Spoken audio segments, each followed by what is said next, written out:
এখানে ইসরায়েলি সৈন্যরা ফিলিস্তিনি সৈন্যদের উপর অত্যাচার করছিল। তখন এই ফিলিস্তিনি শিশুটি মাতৃভূমিকে ও তাদের দেশের সৈনিকদের রক্ষা করার জন্য একটি গ্রেনেড ছুঁড়ে মারে।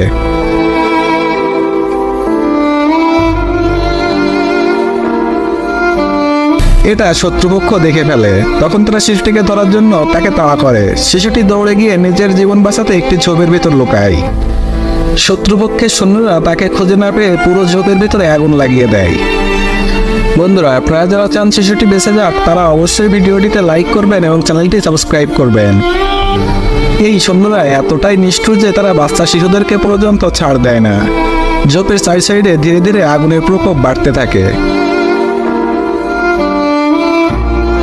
শিশুটি এখান থেকে বের হওয়ার কোনো উপায় না খুঁজে পেয়ে মাটির ভিতরে গর্ত খুঁজতে থাকে। ছেলেটির সাথে শেষ পর্যন্ত কি হয়েছিল তা দেখতে চাইলে অবশ্যই পার্ট 2 লিখে